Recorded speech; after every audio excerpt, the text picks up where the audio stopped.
Hello, my name is Matthias, and welcome to the FPL Scope and the FPL eye test, where we take a look at this past weekend's Premier League matches from an FPL perspective. This time we're going to look at all the 10 matches from Game Week 9 and see how that can help us make better decisions for Game Week 10 and beyond that in FPL.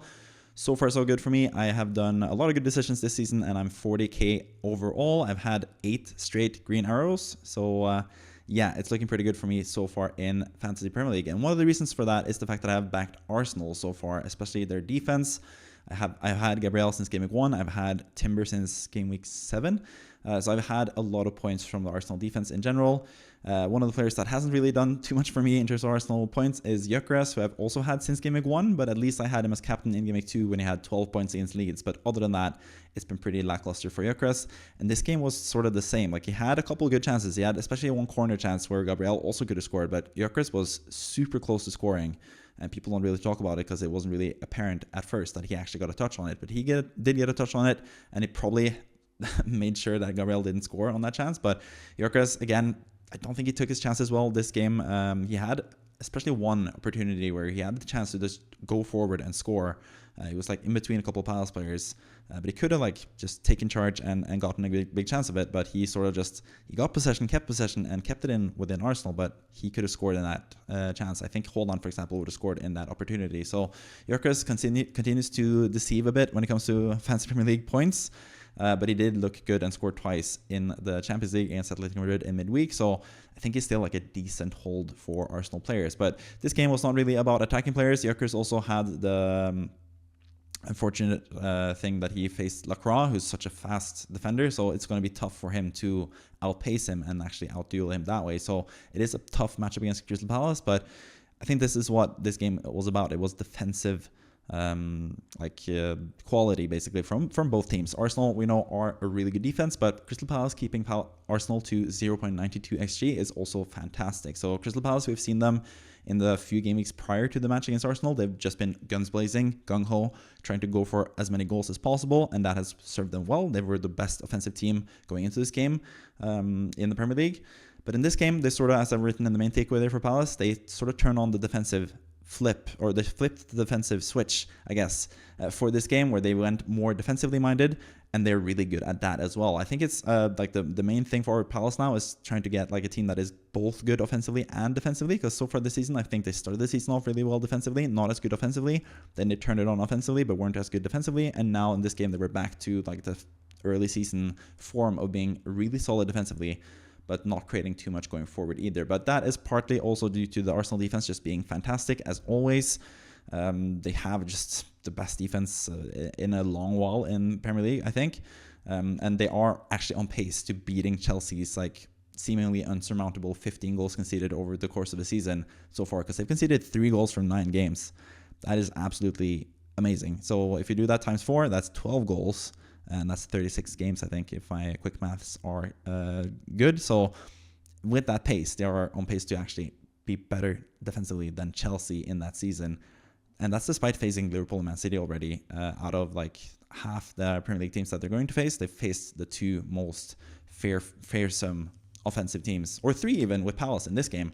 But Arsenal just keep chugging along and being really good defensively in general. So yeah, defensively, just super impressive. I'm starting to think, like, should I maybe move away from Gyökeres and to another Arsenal defender, like go triple Arsenal defense? Like, I think that is perfectly viable, but I don't know. Maybe I would go for Calafiori, but I'd also feel like going with 3 Arsenal defenders, not even goalkeeper, because I think Raya is like not really, like, he's going to get 6 points at most. Most likely he's going to get 6 points every single game week though, because that's what he does with Arsenal. But yeah, going 3 Arsenal defenders, it just leaves out so many other good opportunities in defense. You have one of them in Munoz for Crystal Palace, who actually had a pretty decent chance. I think he might have been offside, but he had actually one of the few good chances that Palace had in this game. But he's such a good attacking force, so good defensively. So Munoz is one of those really good defenders. You have Senesi, you have Cucurella, who looks pretty good. You have some other really good defenders. Obviously, this game week, we're going to talk about a couple of them who scored massive amounts of points. So I'm not sure if I would be too comfortable, like long-term at least, having like Calafiori, Timber, and Gabriel. But I think all 3 assets are really, really good FPL assets. Gabriel and Timber being slightly ahead of Calafiori, I think, currently. But Calafiori is also someone that has been super close to getting more goals lately as well. So yeah, I have been thinking about potentially going like Defensive Arsenal picks. Rice is also a good choice. He got an assist from this game, down to the new rules that FPL have. Rice crossed it into the box. It looked like Gabriel actually touched it and he was going to get an assist, but it actually didn't touch him. It was just clearance from a Palace defensive player. And then it went out to Eze, who obviously scored against his former team. So, yeah, he sort of celebrated, sort of didn't, I guess. Like, it was a bit of a muted celebration, but he still celebrated. Had, like, one of his, like, sign things. I don't know what he does with his hands. And he did the pointing up to the heavens, of course. But a great goal from Eze as well. Like, a sort of like a scissor kick. Like, not quite the Canio levels, but, like, this sort of the same style of kick. But Eze is fantastic. He has shown so much quality. I think he's one of the main reasons why Arsenal have become, like, even before the season for me, I had them as title favorites, because Eze has that X factor like he had in this game with the goal. Like, very few people can do what he did for that goal. Like, he just, like, quickly reacted, had a fantastic finish just straight into the goal. This time he wasn't stopped by a super save, which we've seen a couple times already this season. I think Eze looked really good. The only downside to Eze as an FPL asset is the fact that his minutes have been a bit shaky, so that's why I'm still a bit iffy when it comes to him. Even though Ødegaard is still out, he was subbed off after like 60, 70-ish minutes last game, which is not ideal, of course. But he is still, of course, a really good asset as well. Like, he is just a really good player in general. And if he had played 90 minutes every single game, if we knew he was going to play 90 minutes every single game, I probably would prefer him over any other Arsenal offensive player. But currently, I think Saka is probably the better asset, even though he didn't really do much in this game. He had one shot that almost went in from a really good position. That's not going to show up in the XG numbers because it wasn't like the biggest XG chance. But for Saka, that is actually a good chance. Like, that's something that we don't really think about too much when it comes to XG. Why we shouldn't really take XG like on face value as much as we do. That chance where Saka had a shot from outside the box, he scores that probably more than, like, I'd say like 4 out of 10 times, 3 out of 10 times probably he scores that. But in terms of XG, it's probably less than 1 out of 10 times. So I think XG is not always telling you the full picture, because sometimes it is. Like, XG is just on average, if any, like, I think it's like the average player, like any shot from that place results in a goal that amount of times. But when it's someone who's higher quality, like Saka, who's going to be more efficient with his shots, we're going to see this with the Man United game as well, it is lower XG than what it should be in terms of how often it results in a goal. But yeah, anyways, not going to get too technical on the whole XG thing, but I think XG is a good tool, of course. That's why I use it in my videos as well. But it's also something that you shouldn't just look at blindly and just trust that that tells the whole picture, because it doesn't really. But anyways, I think Arsenal were, again, really solid. It didn't really create much. The narrative now has become like, oh, they can only score from set pieces. You gotta find something to criticize them for, because they have been like the mainly criticized team the past few seasons in the Premier League, despite being the best team in the Premier League, I think, for the past 4 years, like put together all those 4 years. Obviously hasn't resulted in any trophies, and that's why people are so negative towards Arsenal. But they are on their way towards a trophy this season, and a major one at that. If not the Premier League, maybe the Champions League. Like, they are just looking so solid defensively, and they have that X factor in Eze and a lot of other players. Even with some players injured now, they are still looking amazing. So yeah, Arsenal looking really good. 1-0 win here against Palace. Palace can't really take too much out of this game. They did defend really well in this game, and I think they're going to be a lot better attacking wise going forward. They have some really enticing fixtures, and I think having 3 players from each of these teams is the way to go from Game Week 10. I honestly think Munoz, Sarr, and Mateta is going to be a nice trio of assets from Crystal Palace. Richards is also, of course, a good asset there. He was 1 DEFCON away from getting DEFCON points this time. He got 9 defensive contributions, so he was really close in that regard. Same goes for Gabriel, by the way, with Arsenal. He had 9 defensive contributions as well, so he's really good in that aspect of the game also. But yeah, also on the topic of Gabriel, the fact that he had some injury doubts going into this game meant that a lot of people went without him, and that could have gone a lot worse than it actually did. Because of course, the goal that Arsenal scored, people thought it was his assist, or like thought he was going to get the assist. He didn't. Of course, that was the correct decision, but he was close to getting an assist, and also he was close to getting a goal on at least 2 occasions actually. Headed into the bar and out. That could have been a goal for Gabriel, and also the chance that I mentioned earlier with Gyökeres getting a slight touch and then sort of being in the way of Gabriel scoring a goal there. He could have had 2 goals in this game and had another like monster haul. But yeah, luckily for anyone who went without him, he didn't get that, but he still got 11 points, like 3 bonus points, almost got DEFCON points as well. It could have been a massive score for Gabriel. He could have had the Van de Ven special, which we're going to talk about later in this video, but he didn't. But still, people not going for him because of the injury scare, missing out big time yet again. So it's just time. Like, if you don't have Gabriel, now's the time to bring him in. Like, just get him in any which way possible, because he's going to play every single game. He's going to be a threat to score every single game. He's going to be a threat to get a clean sheet, or he's going to be likely to get a clean sheet in every single game.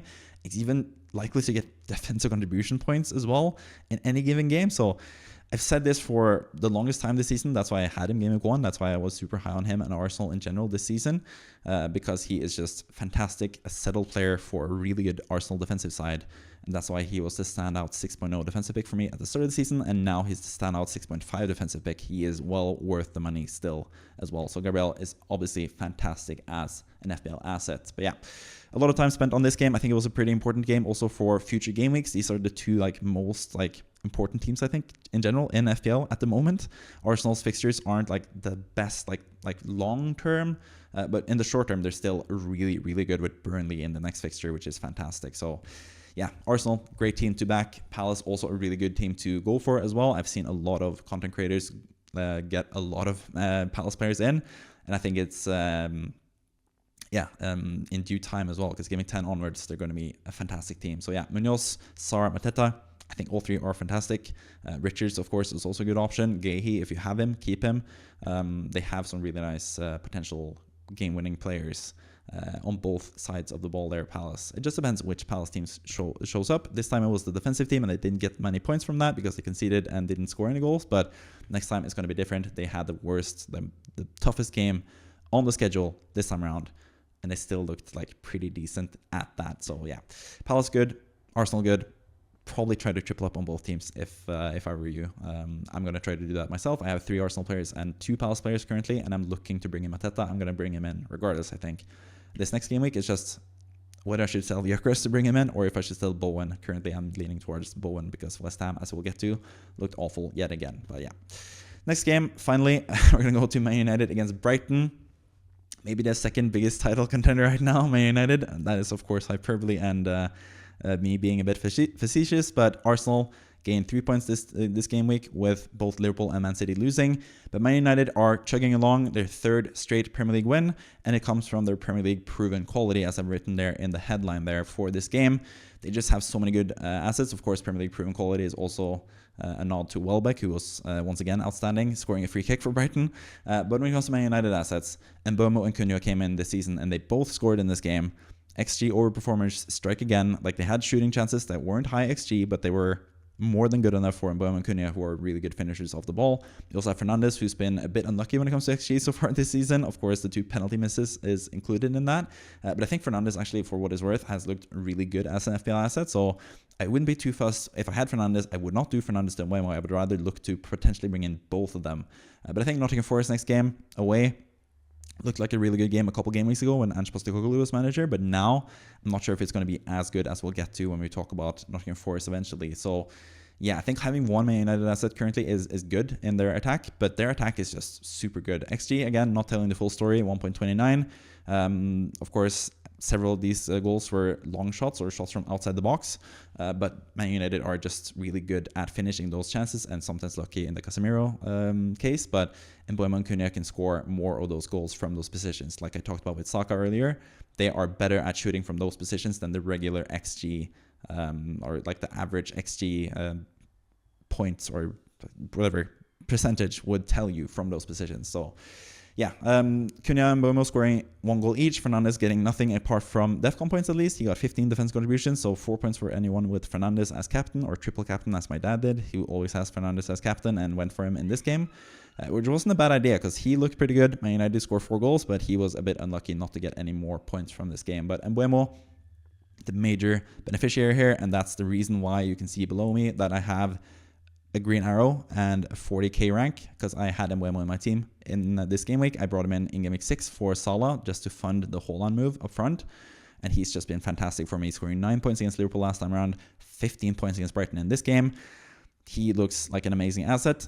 Like I said, 2 away games against Nottingham Forest and Spurs is probably not the best jumping on point, but I think Mbeumo is someone that you should consider still. And also, of course, he's going to leave for AFCON in game week 17, so it's not really that big of a window to bring him in either. So maybe you should look for him as an asset in your team if you don't have Fernandes already, for example.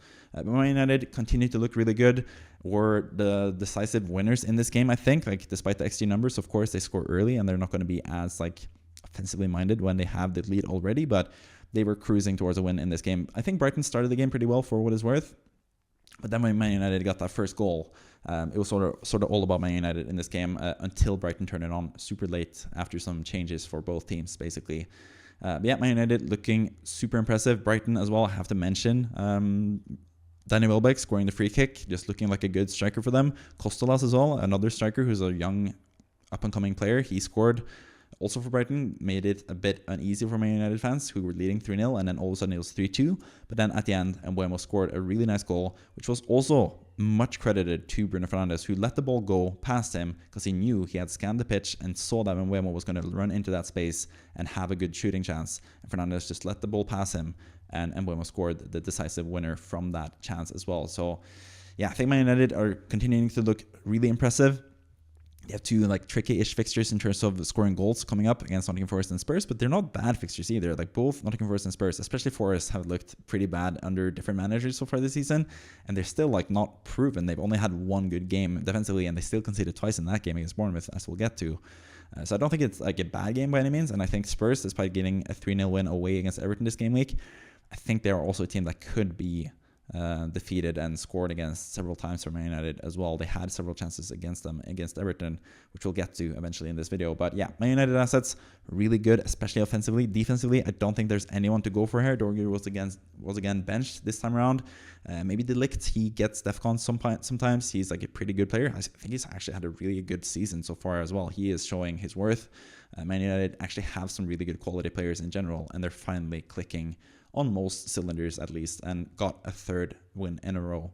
When it comes to Brighton, they have some good assets. Minte, I think, again, looked pretty good, pretty threatening, had a couple of really good crosses into the box in this game, but a tough away game at Old Trafford, which is not an easy place to play this season, I think.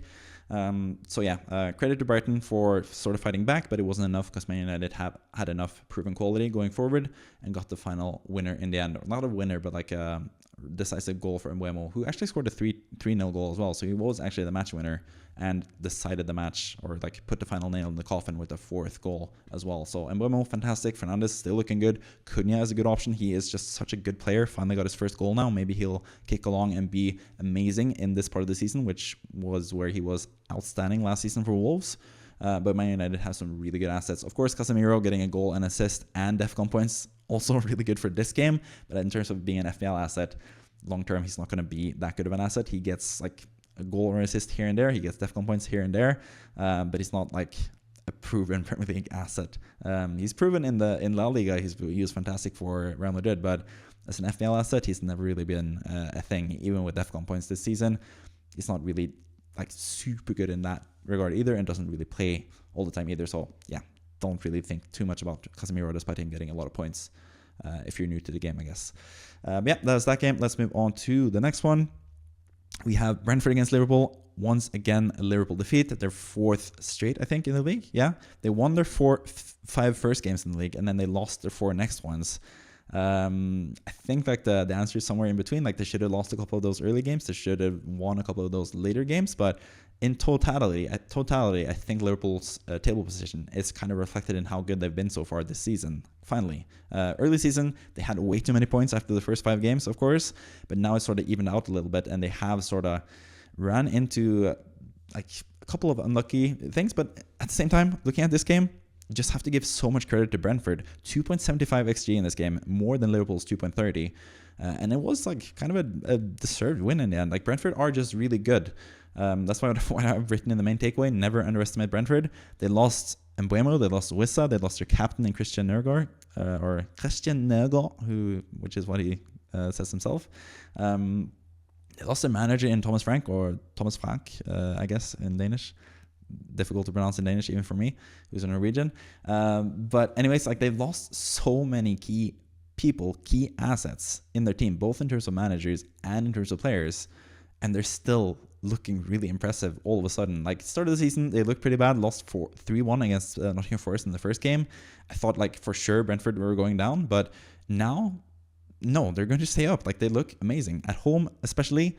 They've looked really good the entire season, actually. Like, they beat Aston Villa in that second game of the season at home. At home, they've been really good, and they show that again in this game, winning 3-2 against Liverpool. Long throw, which is another thing we've seen several times this season, has resulted in goals. It also resulted in a goal in this occasion with the header to the back post from Ayer, and then it was Dango who scored, I think. So yeah, Brentford taking the lead and became the deserved winners in the end. It wasn't really even that close. They were leading 3-1 before Salah scored that really nice goal from him. Maybe that is going to kickstart him. I think he looked a bit more spry after that. Maybe he's getting his confidence back from getting like a really nice goal like that. One could hope as a Liverpool fan, because Salah has just been pretty bad all around this season, and he didn't really look good in this game either, but he looked a bit better at least with the goal, and then looking a bit more as a good player after that. Kirk has also got his first goal, but he's also struggling to impress, as I've written in the headline there. He's just a bit like erratic, doesn't really fit the Liverpool system currently. Defensively, their fullbacks, they just haven't really figured out Liverpool. They have some major drawbacks in their team, and they haven't really addressed that. Arne Slot is struggling a lot, especially with everyone else like adjusting to how he plays. So Liverpool are just not looking like a title contender currently as it stands, and 4 losses in a row in the Premier League just basically underscores that. They're really struggling. None of their players are really, or very few of their players are standing out. There are, if you look at the DEFCON winners there, Szoboszlai and Virgil van Dijk are 2 of the better performing players for Liverpool. Van Dijk has actually had like a not as good of a season as he's had previously, but he's still like a really solid player, of course, and getting a lot of defense contributions, which shouldn't be looked away from. But it's also because Liverpool have just conceded a lot of chances in general. He has way more work to do, Virgil van Dijk. So he gets more defense contributions from that. So I think once Liverpool get a lot of clean sheets, if that happens, I'm not even sure that's going to happen this season, because they have looked so bad defensively this season. I don't think Virgil van Dijk's DEFCON numbers are going to stay up the same.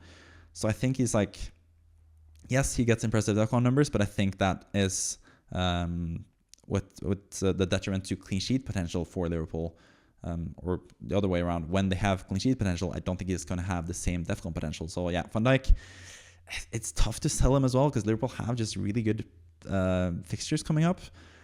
But I would kind of be tempted if I could save money and get someone better elsewhere, or if I could go to someone like Gabriel, for example, and you have, like, if you have 4 really good defenders apart from Virgil van Dijk that you're happy with for the value and stuff, and you want to get Gabriel, then yeah, Virgil van Dijk to Gabriel could be a good move. But I think like I would be hesitant to sell Van Dijk as well if I had him already in my squad. He gets DEFCON points, he is a goal threat, and he has the chance to get some clean sheets eventually. There are so many sources of points for him as a Liverpool centre back, but they are just conceding way too many goals currently. So yeah, he's struggling. Szoboszlai, really good in terms of DEFCON, of course. Also a really good asset in general, or as a player in general. He's been Liverpool's best player this season by quite a distance, I think.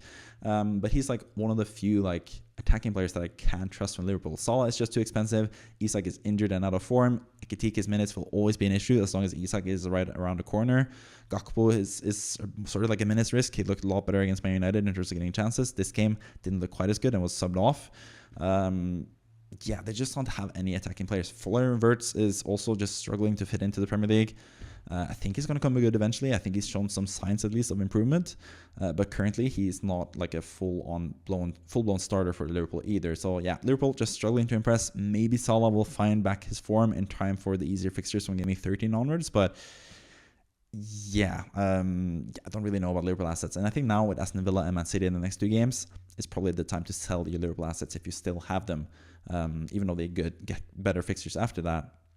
I think you can sell them now and reassess and potentially buy in someone else later in Game 13, for example, after they finish the games against Aston Villa, Man City, and then even not enforcing Game 12 is looking a bit more difficult now with Sean Dyche as the manager there. So yeah, I would sell your Liverpool assets if you have them still. Even Ekitike, potentially, just look if Isak is going to be injured. If Isak is going to be injured for longer now, then still, I think Ekitike is a decent option. He's going to start up front and be the attacker for a really good offensive Liverpool side. That is also something that we shouldn't forget about. They are really good going forward. 2.3 XG in total in this game is really good. They've created a lot of XG in general the last few game weeks. But I just don't think there's any one of the Liverpool assets that I can trust offensively in terms of playing time, in terms of price, in terms of value in general. No one really stands out. Maybe Gakpo if he continues to play a lot of minutes, but this game was a bit of a downer for him if you brought him in, for example, for this game week. probably not ideal either. But yeah, we should also talk more about Brentford in general, or I should talk more about Brentford. Looked really good. Igor Thiago got the penalty, scored from a penalty. He is a fantastic option. Fixtures are still a bit iffy the next 2 game weeks, I think. But then from game week, game week 11? I think they have Brighton away, which is like a decent place for an attacker. Like we just saw, they conceded 4 goals against Man United. They conceded quite a lot of goals in general. That could be a good jumping on point for Thiago as well. So he is a really good option to consider for sure. Like he's been one of the highest scorers this season. He's a penalty taker. He plays 90 minutes most games now, at least for Brentford, as a starting striker for a team that's looking better and better as the season goes along. So he is someone that you should definitely consider in your FPL team as well. So yeah, I think that's pretty much it from this game. Let's move on to the next one. The next game is between Aston Villa and Man City. Arsenal win, Liverpool lose, and Man City lose finally. A bit of a unbeaten streak Man City had built up this time around, but now against Aston Villa away, it ended. Aston Villa got the early goal, and I think that is what is the main thing for Man City. If Man City score the first goal, they're going to be just guns blazing amazing. But if they concede the first goal, they're going to struggle a little bit more. And we saw that in this game. This is like probably Haaland's worst game in terms of being an FPL asset this season. He's still top 3 for non-penalty expected goal involvement for City, but that's because the other players from Man City didn't really create much either. Haaland, he had a goal disallowed from offside. Marmoush was just slightly offside right at the end of the game there, so Haaland could have had a goal still. Wasn't too far away, but he was like a lot less impressive in this game. He had like a header like straight at Martinez from pretty far out that was never going to go into the net. But apart from that, he looked a bit more like human, I guess. The robot, as people call him, the Norwegian meat shield or whatever nickname you have for him. He's been living up to those standards. But in this game, he was struggling a bit more because Aston Villa took the lead, had some other really good chances, I think. McGinn had a couple of good chances. Sancho had a huge like double chance as well. He also got subbed in and then got subbed off again and had like a bit of a argument with Emery. So yeah, again, Sancho going to another team and having another like bit of a meltdown. Not a good look for Sancho, who just needs to get his life in order, but he did really well for that chance at least.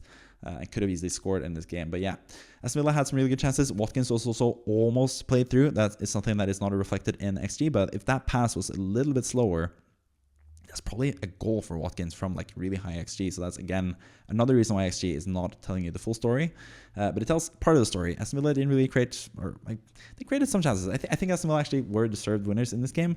Man City had some decent-ish chances as well, but like no like major standout moments either.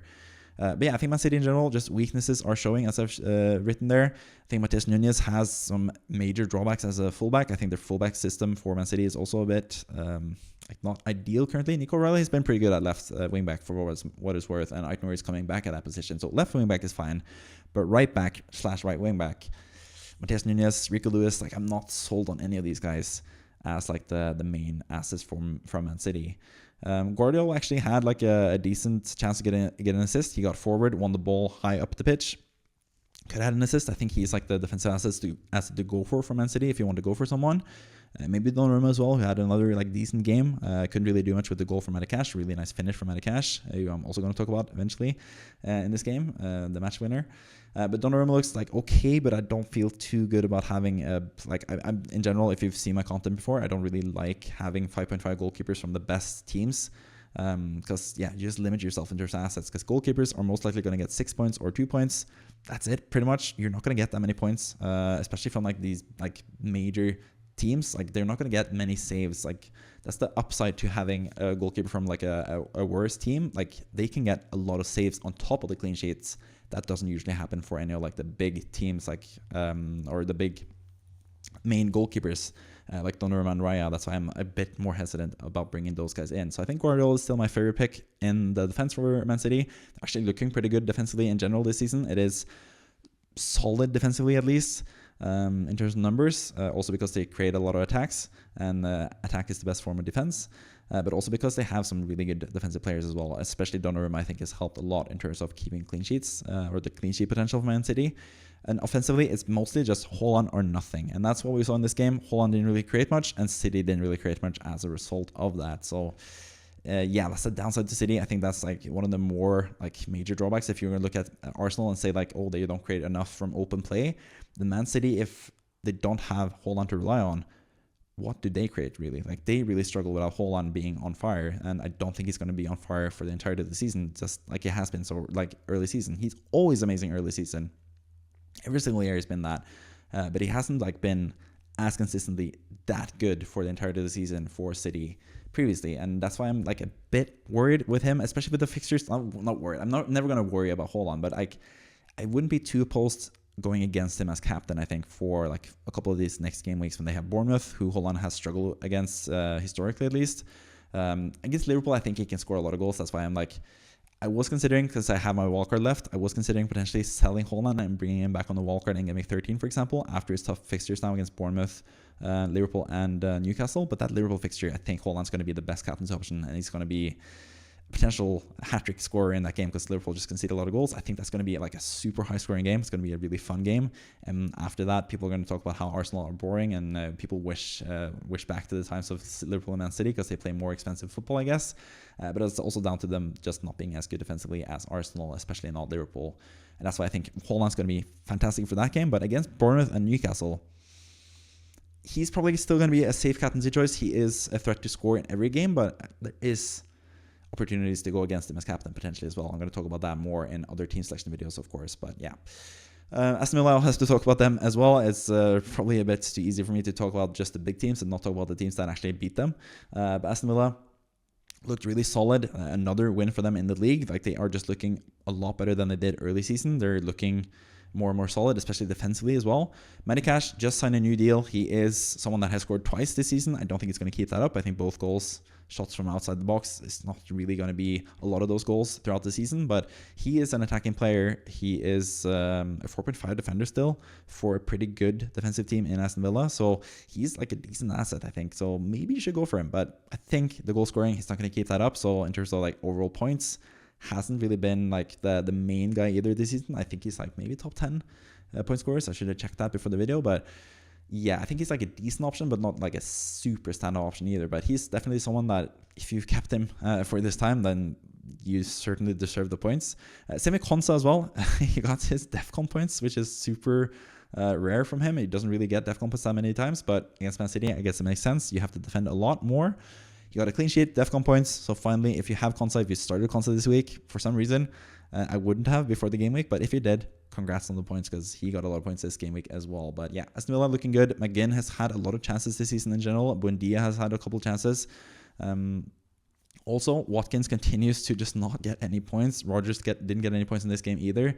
So the main Aston Villa assets are still struggling a bit to create goals and stuff, but defensively, I think maybe Medicash is someone to potentially invest in. But Aston Villa, even though they're getting more results now in terms of FPL, there's not really that many consistent FPL point scorers, and that's why I'm not going to talk too much about Aston Villa either, despite them having a super impressive win against Man City. But this is more like an FPL related video, of course. It is an FPL related channel. If you're here looking at this like as a roundup for some reason without being interested in FPL, this is about FPL assets, and in terms of FPL assets, I don't think Aston Villa are like that good, despite them being a better team now than they were at the start of the season when they had those really easy fixtures. That's another thing. Their fixtures aren't the best either. Yeah, that's that game. Let's move on to the next one. The next ones, actually, because we have two games. We have the first game of the game week and the last game of the game week, just in opposite order. We're going to start at the end with Everton against Spurs, the last game on Sunday. And this was like, if you had Van de Ven starting, you are smiling from ear to ear. You are so happy with this game week in general. For me, it cost me a couple, like 10, 20K spots, I think, in general, or close to it, 15K maybe spots overall, which is less of a drop than most of you guys in the millions, because a lot of people in that area had Van de Ven still in their team, because he's someone that is more, like, he's super highly owned in general in FPL. He's like around 30%. But in terms of like the top 10K, I think, which is where I'm trying to head towards now, he's less highly owned. So I didn't get as much of a rank drop either from him scoring that many points. But 23 points from Van de Ven, that's what we have to start with in this game. 2 goals, DEFCON points for the first time this season. Again, like we said with Konsa, he got DEFCON points for the first time this season in a game where he kept the clean sheet, surprisingly. That helped him with points. Van de Ven also getting DEFCON points when he got 2 goals and a clean sheet and 3 bonus. 23 points.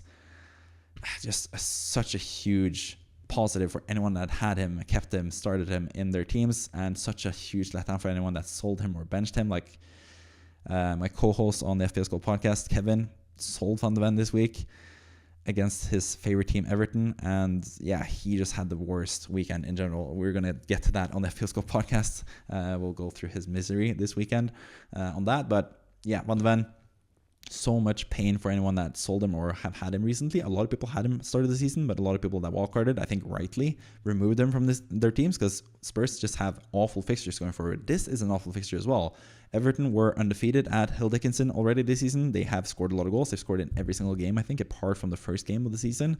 And they had several big chances to score in this game as well. But Beto just keeps missing big chances, keeps ruining everything for Everton up front. Tierno Barry as well is a good future striker, but he's still struggling to get into the Premier League and be like a consistent starting player for Everton as well. So attacking wise, they really could have done with a much better striker than they have currently, Everton.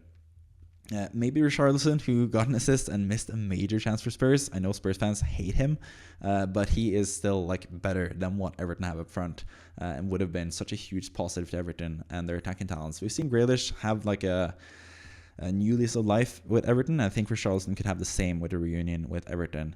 I think that would be for the benefit of both teams in this regard. But when it comes to this game, Van de Ven, of course, the major benefactor, 2 goals from set pieces. I think that's the main thing for Spurs. They're just so much better at set pieces than they have been previously. Also defensively, they're much more likely to get DEFCON points than previously as well, with Thomas Frank rather than Ange Postecoglou, who is sort of showing himself to be a really bad manager now after what Spurs and Nottingham Forest are looking like without him. But yeah, also got to mention Danso in defense here, 21 defensive contributions. I said this preseason that if Romero or Van de Ven gets injured, Danso's going to be a super good pick because he's going to play for a really good team in Spurs who are capable of keeping clean sheets in tough games, like in this game, for example. And Danso's going to be a super good DEFCON option. He was still a good DEFCON option under Ange Postecoglou, which is quite the feat last season. But with Thomas Frank in charge, he's just going to be a super good defensive contribution player. But Romero is on his way back pretty soon. He's not going to be out for long. Spurs' matches aren't that good. So I think like in the immediate term, he's not a good asset. Maybe for like 1 game week punt if you are on a free hit, for example. But they still have tough matches. So tough matches and playing time is the downside for Danso. But 4.3 for a defender playing for a good defensive team who's like a really good defensive contributions player. He is potentially going to be a really good asset at some point this season. But that moment is not right now, sadly, for anyone looking to bring him in. I don't think that's a good idea. I don't think it's a good idea to bring in Van de Ven either, for what it's worth. Like 23 points in this game week, it's going to take probably like 6 or 7 game weeks before he gets 23 points in total from those game weeks. Again, like he's going to have to accumulate a lot of game weeks before he gets up to 23 more points from this season. But he's had 2 major hauls this season. He has had 3 goals. He's the highest scoring defender so far. So anyone that has had him for both those games especially, you're probably a higher rank than me because he has just been an outstanding pick to have. I think he's the 3rd highest scoring defender so far behind Timber and Gabriel for Arsenal now. So yeah, if you kept him all this time, congrats to you. You got a lot of goals from this game. But he easily could have kept or could have lost a clean sheet as well in this game. Everton actually had a goal disallowed, which I think is in the end correct because there were 2 players offside for Everton on each side of the goalkeeper. So I don't think Vicario would have saved the goal either way. Like even if you remove both Njai and Grealish, was it, from that situation, I don't think Vicario saves it, but he's still impeded a little bit, both by being pushed from one side and sort of being hindered a bit from the other side. He was a bit impeded, so I think it was the right decision to disallow the goal, but I think also it is a bit harsh on Everton because they really deserve a goal from the great delivery from Dewsbury Hall and the great header from O'Brien, but sadly they had people in offside positions there. Spurs didn't have anyone on the post, so they weren't saved by someone being on the post. And I think still Njai would still be offside if that's the case because he's on the opposite side of the goalkeeper. But I digress. There's a lot of offside talk in this. That's not what you're here for. But yeah, I think Everton were a bit unlucky not to score in that instance. Also, several other big chances. Like I said, Beto missed a couple huge chances set up by Njai as well. Njai looking amazing once again, but not getting points. That's the downside with him. I think, like for me, like I really like Njai as an asset, but I'm probably not going to have him for this season because the best, like Everton's fixtures just aren't good in general. That's what I thought in Game Week 6, even when they had West Ham in that first game in Game Week 6. After that, the fixtures for Everton just weren't that good. That's why I was a bit off when it comes to like Njai and Tarkowski, even though they were template picks in Game Week 6 wildcard. wasn't as high on them because their fixtures just aren't the best. But Njai as a pick in total is just fantastic. Like, he is such like a player in total. He's so fantastic. Like, he's been amazing this season, better than Kudus at Spurs, which is always the player I go to because I am a West Ham fan. Of course, I'm going to have to berate him a little bit. But Njai has been better than him, but has had less points in FPL, less assists, less goals, because Everton just haven't really had the proper striker to help him in that regard. And he's just been a bit unlucky in general in terms of XG compared to someone else. But yeah, Njai, looking really good. I love him as a player, but like I said, their best round of fixtures is from game week 18 onwards, and that's when he's going to be busy with AFCON. So, and Senegal probably going to go pretty far in that tournament. So I don't think he's going to come back until like game week 23, and at that point, or like 20-ish something, he's going to come back. And at that point, Everton's really good fixture run will run out. So I think Dewsbury Hall and Grealish are better assets like long term than Njai, because the fixtures immediately are not the best, and long term he's going to go to AFCON, of course. But you could also have him for like the next few games. Sunderland away, which is not looking as good anymore. The next game, and then Fulham at home, or the next two games for Everton. Pretty decent games there. I was potentially looking to bring in Njai for like a short-term window before I wildcard myself. But now that option is gone because I've gone with Enzo Fernandez instead. But yeah, he is a good asset, of course, but I don't think he's an ideal asset because of like the fixtures and AFCON coming into play there. And I think Dewsbury Hall and Grealish are better assets in general from the Everton team. Grealish had a pretty good chance to score pretty early in the game as well. Everton had several good chances. Beto almost scored a bicycle kick from the Njai pass. Really good save by Vicario, by the way. That kept the Spurs clean sheet intact, getting points from Van de Ven and any other Spurs defender, but Van de Ven was the main standout from this fixture. Papamantar Sarr also scored in the end. Nice assist from Richarlison. Richarlison had the assist for that goal and had a major chance one-on-one against Pickford that he missed, which is why Spurs fans are so frustrated with him. He misses like clear chances like that. But he at least got the assist in the end to get the final nail in the coffin. 3-0 for Spurs. A huge win, a huge hole for Van de Ven, and a huge downside game for Everton. I did talk about or mention Tarkowski previously. I just don't think he's that good of an asset. I think he's just too pricey, especially now with the bad fixtures, but in general as well. Like, he is one of the few DEFCON defenders that has been actually had his price adjusted because of his DEFCON potential. But we have so many like 4.5, 5.0 type of defenders who get DEFCON pretty much every single game. Like Senesi is a good example of that, for example. Like, he is going to get probably the same or even more clean sheets than Tarkowski, and he's going to get probably pretty similar DEFCON points as well as Tarkowski, so he's just a better asset at this point. Tarkowski's price has been adjusted. I think the same goes for Nottingham Forest defenders, which we're going to get to. I've mentioned Nottingham Forest a lot of times already this video, but their defenders who are like DEFCON monsters are already priced up at 5.5, so I don't think the value is quite there for those guys compared to some other cheaper like Richards, Anderson, Senesi that I mentioned. Like, you have other DEFCON like monsters who are cheaper price. Even if you want to go for Van Dijk, who has more goal threat or same goal threat as Tarkowski, plays for a better team at least on paper defensively. You could go that way as well. And of course, the Arsenal players who don't get many DEFCON points but get a lot of clean sheets. Like, I think just Tarkowski isn't the best pick, especially with the fixtures that Everton has. So, and even within Everton, Michael Keane is 4.5. He is the same-ish DEFCON potential, slightly lower than Tarkowski, but he also has slightly higher goal threat. So I think Tarkowski is just a bit of a dead pick currently, and I would probably sell him as well if I had him. So yeah, that's everything against Spurs. Now let's move on to Leeds against West Ham, the first game of this game week on Friday. And as a West Ham fan, I'm just dismayed again by just the lineup from Nuno Espirito Santo. Like, he had an awful lineup, an awful game against Brentford, and then he started with like the same issues in this game. Inverted fullbacks, like, at least this time Juve played left wing back, but like playing Scarles at right wing back, playing a midfield of Andy Irving and Thomas Souček. Like, Thomas Souček, I love him. He's amazing. He's a nice complementary player with his strengths. He's really good. He had a big chance that he missed actually in this game from like a header that he should have scored. But he's more of a complementary player to a really good midfield. But him as like the main midfielder next to Andy Irving, like, what are you doing? Like, I don't know what Espirito Santo is thinking with these lineups, and that's what's hindering West Ham now. And that's why I'm like, also like, yes, West Ham are one of the main teams to target. Maybe this is the West Ham fan in me speaking, but I think like he has to realize, and he realized by the end of this game at least, that his best lineup is completely different than what he started with. He finally got it right at the end. I think Walker Peters right back is one of the main things. Wan-Bissaka has just been really bad this season, especially for the first goal in this game as well. I'm going to talk about with him. But yeah, Walker Peters right back, playing in midfield with Potts, who's amazing in midfield. I think West Ham fans are crying out for him to play more. Magassa has looked pretty good coming in as the central midfielder there. And Matias Fernandes also needs to start every game, I think, even though he wasn't that impressive in this game despite getting a goal.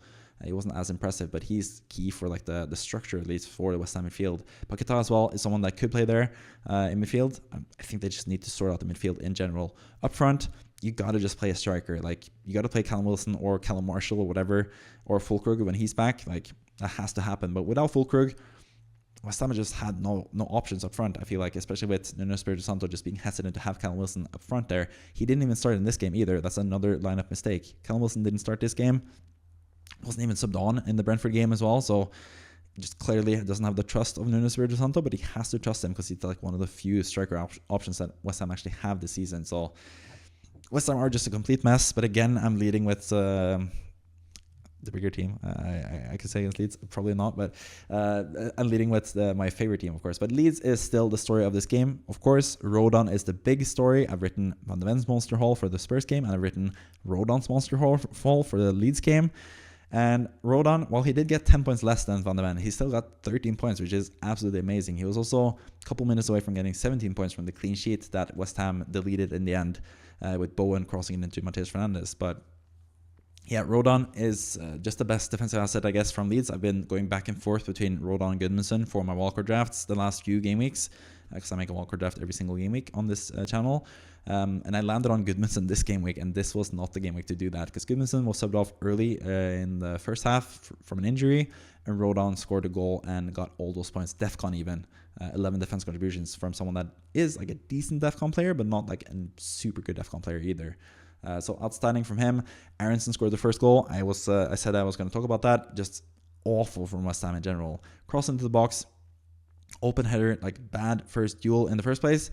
But I think the reaction to that, a save from Areola, who did his best, I guess, but still not the best save, goes into like a place where both Todibo and Wan-Bissaka are right there to do something about it and clear it away from the goal, but they're just standing there doing nothing, and Brandon Harrison comes in and scores a goal. Brandon Harrison as well just ran through the West Ham midfield later on in the game, showed the weakness in the midfield that Nuno Espirito Santo played for this game. He looked really good, Aronson, but I don't think he's like a good option. I think he just faced a really bad team in West Ham, who have just really struggled, especially from set piece situations, crosses into the box. West Ham have just been awful. They've been really awful in every game pretty much this season in that regard.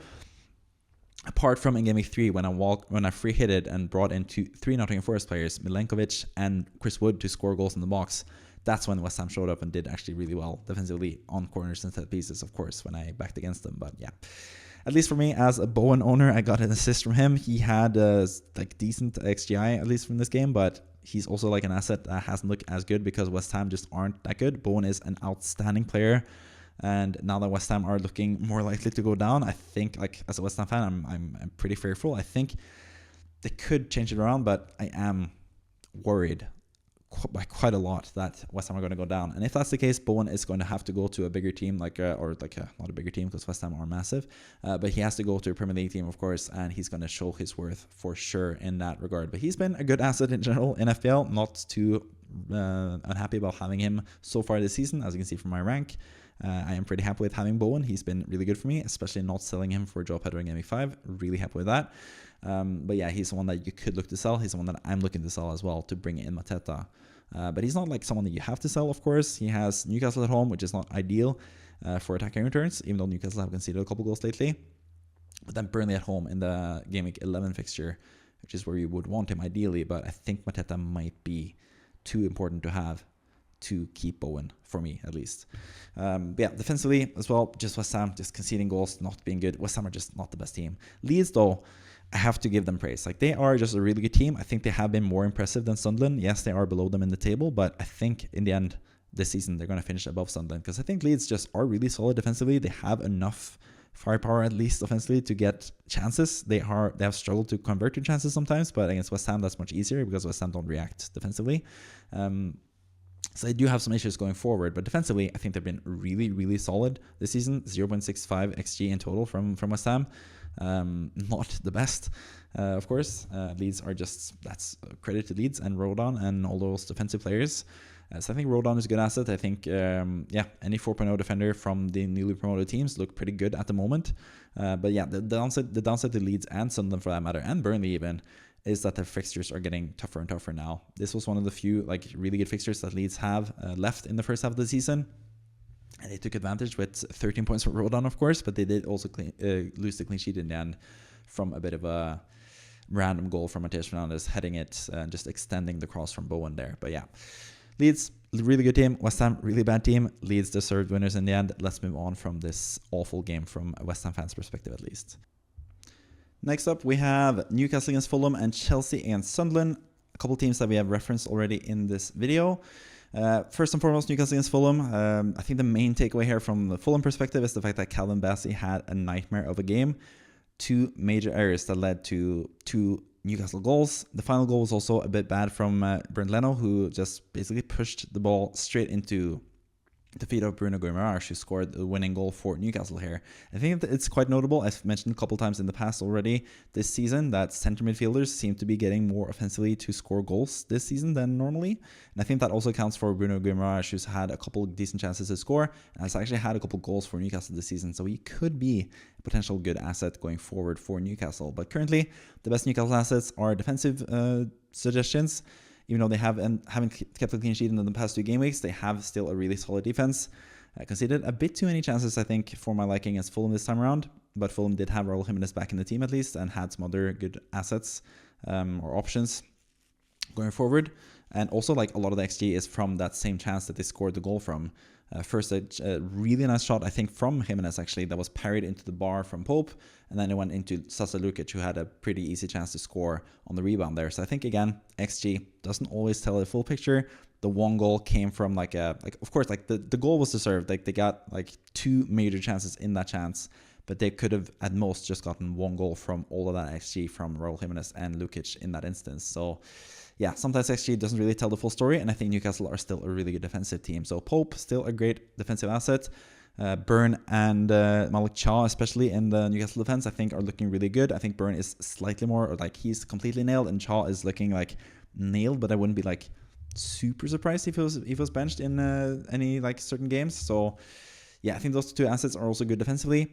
Offensively, I think Voltemade is someone that has been really in good form lately. He was super close to scoring early in this game as well. Hit the posts where he just had to snap at the ball to finish off his chance, and he almost scored again for a consecutive game, for his 4th consecutive game, I think it would have been in the Premier League. So Voltemade still looks good. Newcastle's fixtures aren't as good going forward. The next 2 fixtures are pretty good, but then after that, it's a bit of a mixed bag before they get better again.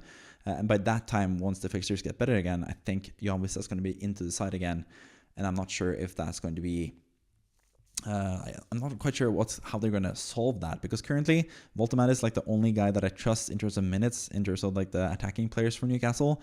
Murphy had another good FPL game, scored a goal, had another huge chance that he missed, set up by Anthony Gordon, but all these players are just getting subbed off, because you have Harvey Barnes on the bench, you have Anthony Elanga on the bench, you have so many good options on the wings. So I don't think any of the wingers are looking currently that good as FPL assets, but I think Voltemade is looking pretty good.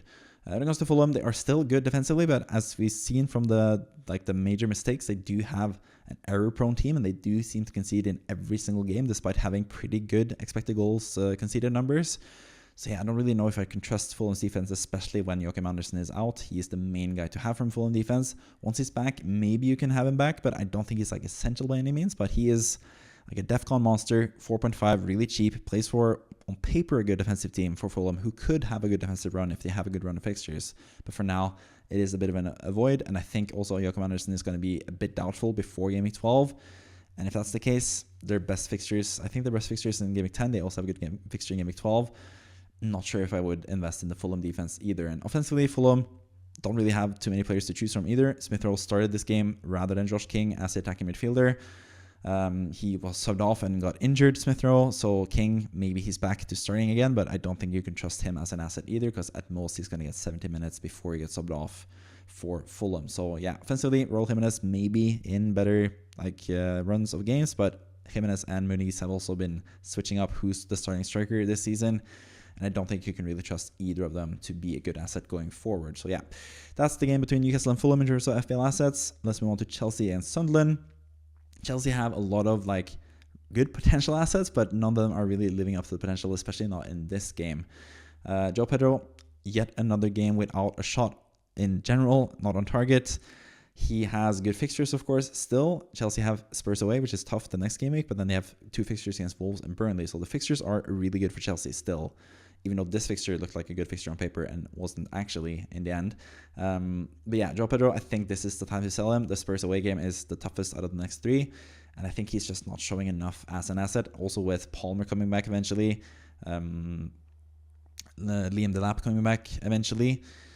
I'm not sure about his minutes either long term, because he hasn't really been performing as an FPL asset or even as an FPL or as a Premier League player lately. So yeah, I think he might be on the chopping block. Enzo Fernandez looks a bit better, but of course with Mark Guiu starting this game up front as a 4.2 asset as a striker for Chelsea, kind of crazy to say that, and he still didn't perform.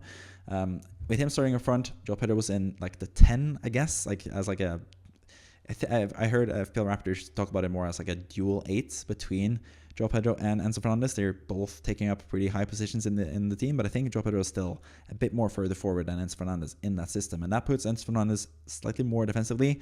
Like I mentioned with Bruno G, you can have central midfielders going forward to score goals. We've seen that with Enzo Fernandez, especially this season, but I think it might hamper his potential, because I think, like, yes, he's top for non-penalty expected goal momentary for Enzo, but I think that's mostly down to corners where he's like flicking it on the first post, and I don't think that's like a repeatable thing for XG. So I think for this game, I wasn't quite as impressed with Enzo that I brought him in for this game week, because I thought it was going to be a good game. I felt Sunderland had just easy matches so far, but they are just a really good team in general, and we're going to talk about them as well, of course. But Chelsea, the main team to target in terms of FPL, because Sunderland have really bad fixtures going forward.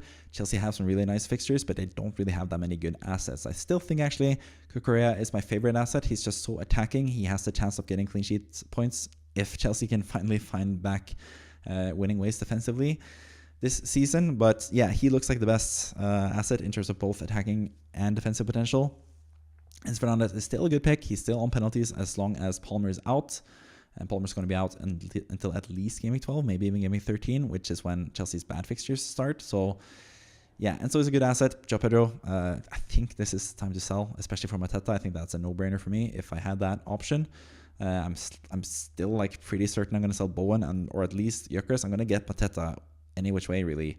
But I think especially if I had Joe Pedro, that would be an easy sell for me as the main option to sell. If I have Joe Pedro and Bowen, for example, I would sell Joe Pedro rather than Bowen, and the same thing with Gyökeres. I would sell Joe Pedro rather than Gyökeres as well to bring in Mateta this next game week. And so looking decent, of course, but not ideal in this game because Sunderland were really good. They didn't really concede that many chances, 0.9 XG in total. And they also got the win in the end, 2-1 win, deservedly so, I think, in the end. Isidore scoring.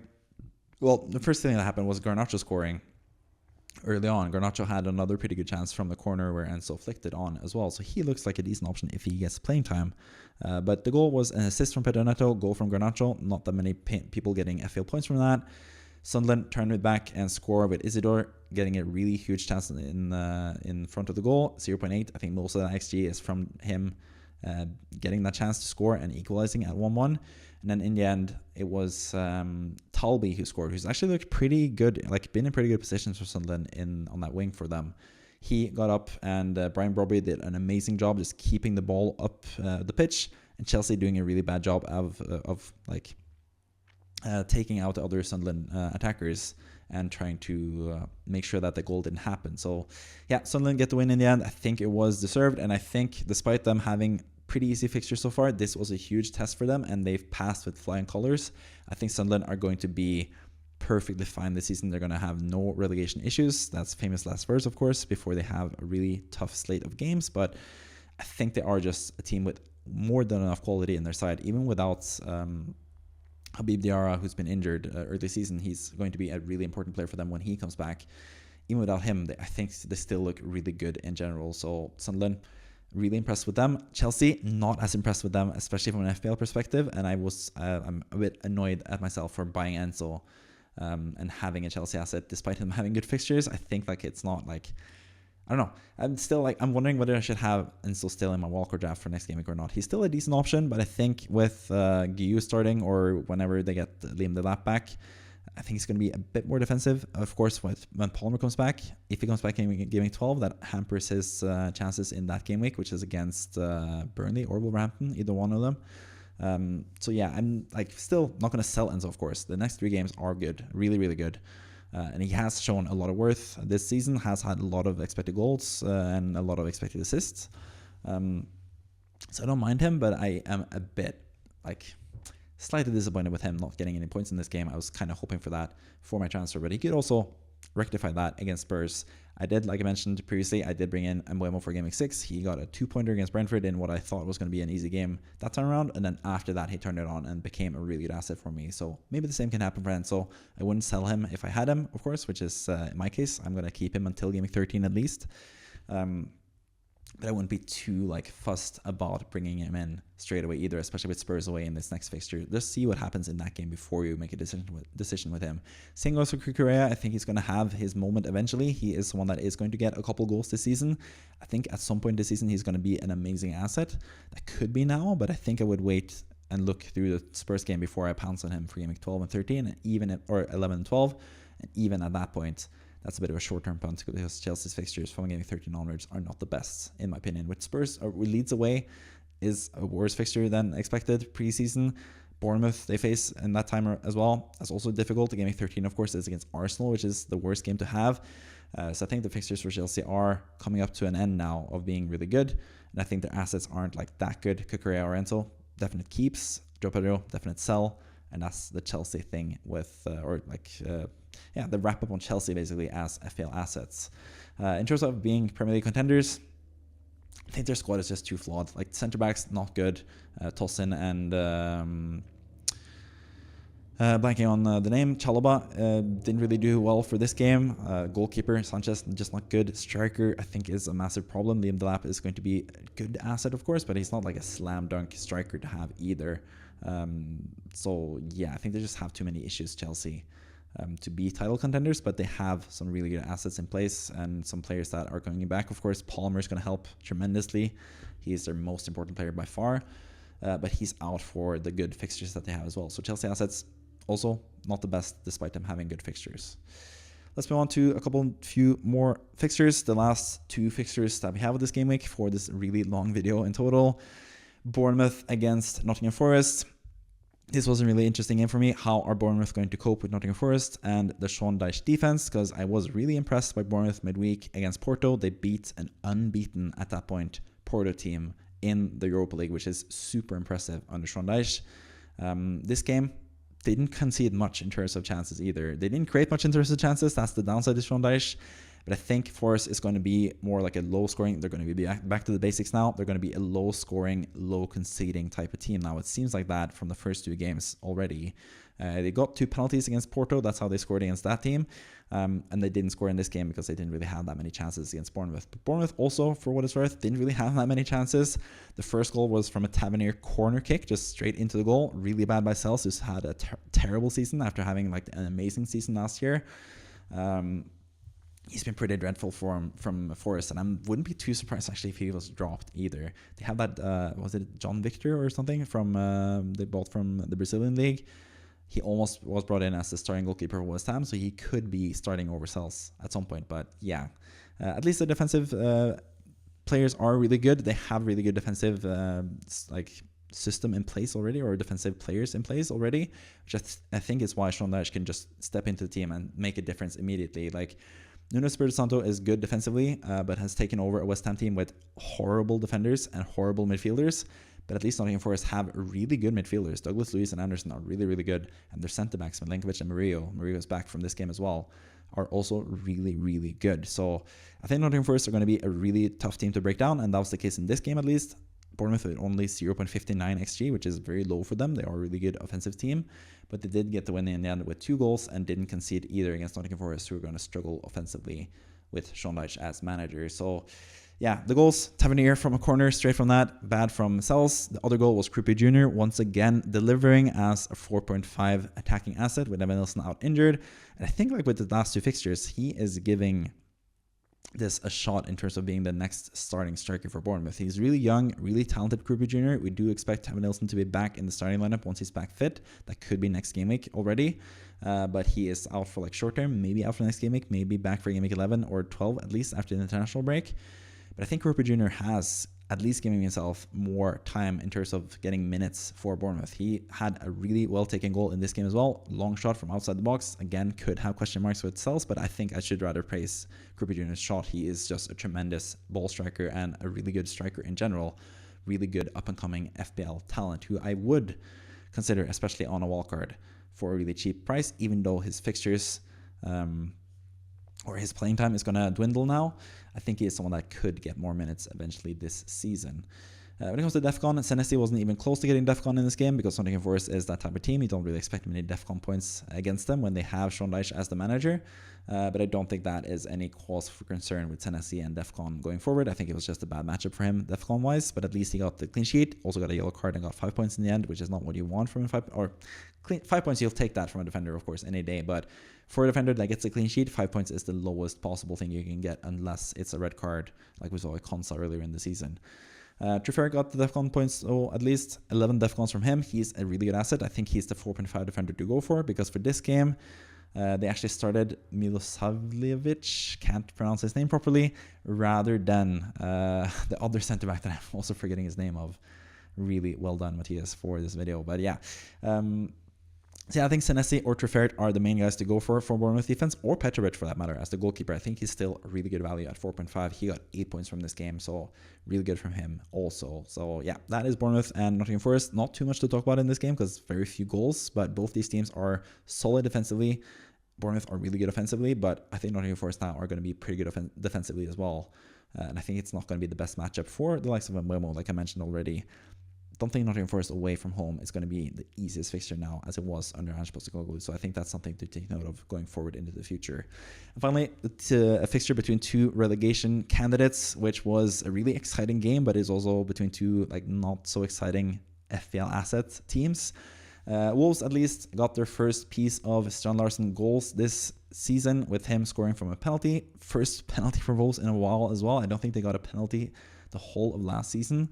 And they have just been notoriously been unlucky with VAR interventions, but I think in this case they were pretty lucky to get the penalty. Actually, I don't think I don't know how you actually judge these types of situations when like a defender is trying to clear it and a defender just jumps in front of him and gets his foot in between the ball and the defender trying to clear it. Like, I don't know how you ref those situations. Maybe in this case where the Wolves attacker actually gets the foot on the ball, like he actually wins the ball, I guess you could say it's a penalty, but I think it's like a bit unlucky for Burnley to concede that. But in general, Wolves were the unlucky team because they had the most chances. They had several huge chances to score. Dubravka had some really outstanding saves, but that managed to bring Burnley home the victory in the end with Lyle Foster scoring the winning goal.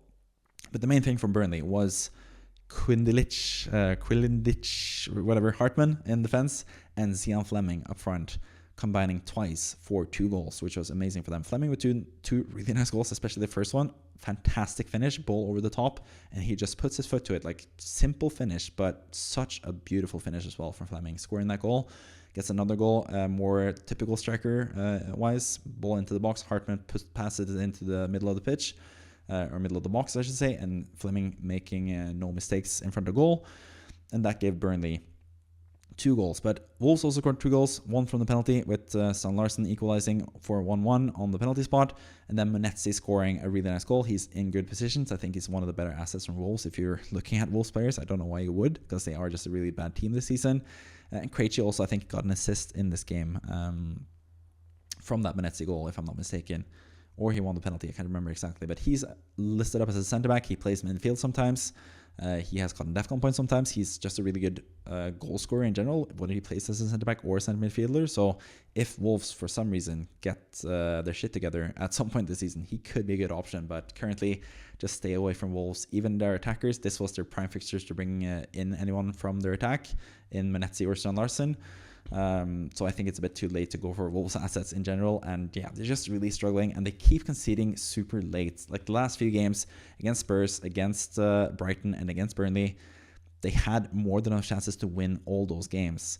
or they had like the opportunity to win all those games, but they conceded late against Brighton and Spurs to lose the win in those games, and they lose even the draw in this game with the late goal for Burnley, with Lyle Foster finally getting his goal this season. So yeah, two teams that aren't really that interesting in terms of FPL, but Burnley, they have some good options defensively at least. In terms of Esteve as a defender or Dubravka as a goalkeeper, those guys are still decent assets to just hold on to. Hartman as well, I should mention, 2 assists in this game is amazing, but a defender having 2 assists, you imagine like, 10, 12, 13 points, but no, he got 7 points. Like, it's not that lucrative, especially when you concede twice. He's never going to get bonus in that case, even with 2 assists. Like previously, like 3 seasons ago, 2 assists would most likely be bonus points.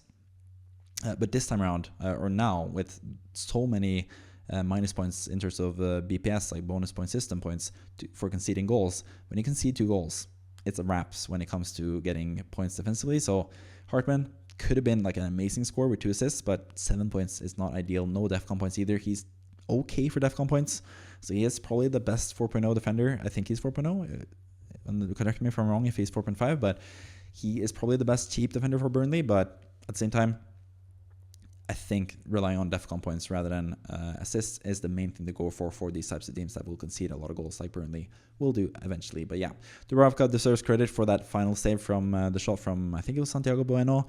Other huge chances from Wolves in this game. They really had more than enough chances to win, but they couldn't quite pull it off, and they're looking very likely to go down. I think Wolves, West Ham and Burnley are the 3 favorites to go down. Now with Nottingham Forest looking a bit better, I think they will get better eventually this season. West Ham, of course, could still improve under Nuno Espirito Santo, finally getting his shit together with the lineup. Maybe even Edson Alvarez coming back in midfield. Maybe that will help. I don't know. I think Wolves and Burnley are 2 main relegation candidates. But Burnley have gotten a lot of points so far this season in terms of, they've gotten the most out of what they have. Because they always seem to lose the XG battle, but they keep getting points in unlikely places. So maybe they will stay up, but it will be a tough task this season. But Fleming, 2 goals, 2 really well-taken goals. Maybe should take note of him as like a cheap striker option. Foster also scoring for a really cheap price. He's also someone that usually plays up front for Burnley from the start.